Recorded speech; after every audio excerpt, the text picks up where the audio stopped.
meatballs today. These are my mother's recipe to me that was handed down to me, and these are very moist meatballs. There's a little bit of a trick in getting these meatballs to be moist. We're first going to start out with 1.5 pounds of ground chuck. You could use ground round if you prefer, which would cut down the fat. Put that on the side and get my ingredients ready that are going to be mixed with my chopped meat. We're going to start with either 2 slices of leftover bread that you have on hand, a hamburger roll, frankfurter rolls. I'm going to use a hoagie roll. This was had left over from sandwiches the other day. So break that up and put it in your food processor. This is where we're going to put all of our ingredients that are going to be mixed with the chopped meat in our food processor. So I'm tearing up the bread and putting it in the food processor, and to that I'm going to add 1/4 cup grated Parmesan cheese, 2 tablespoons of chopped parsley, 2 whole cloves finely minced, 1/2 teaspoon of salt. I like using sea salt. I feel it gives me a lot more flavor. And 1/4 teaspoon of coarse ground black pepper. 1 cup of milk, whole milk, skim milk, 1% fat-free milk, whatever you have on hand, and 1 whole large egg. It all goes into the food processor. We're going to process this on pulse. So I put my top on, and I'm going to pulse this several times until the ingredients are well blended and mushy and moist.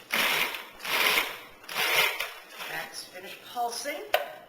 Let's see if that is, see how runny and moist and well blended that is. By the way, I mentioned 2 minced cloves as 2 cloves of garlic, but I figured you knew that.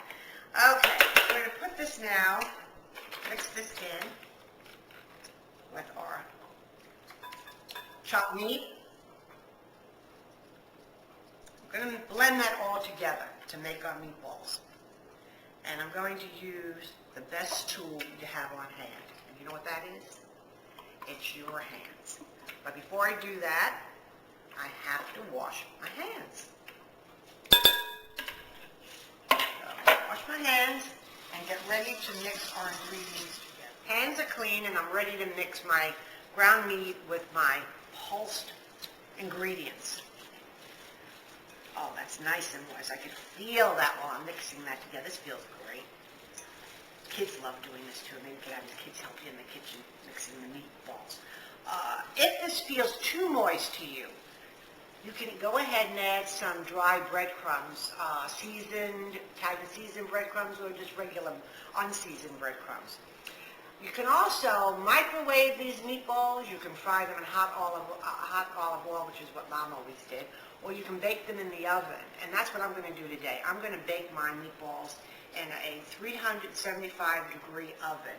I have a casserole dish, a 9 by 12 casserole dish, that I coated the bottom with some extra virgin olive oil. And I'm going to roll my meatballs into nice size. You can make them small, big, whatever size you like. I call this a medium-sized meatball.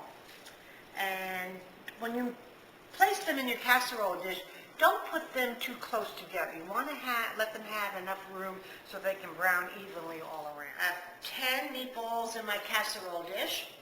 And now I'm going to coat the top, sprinkle a little bit of olive oil on the top to help for browning.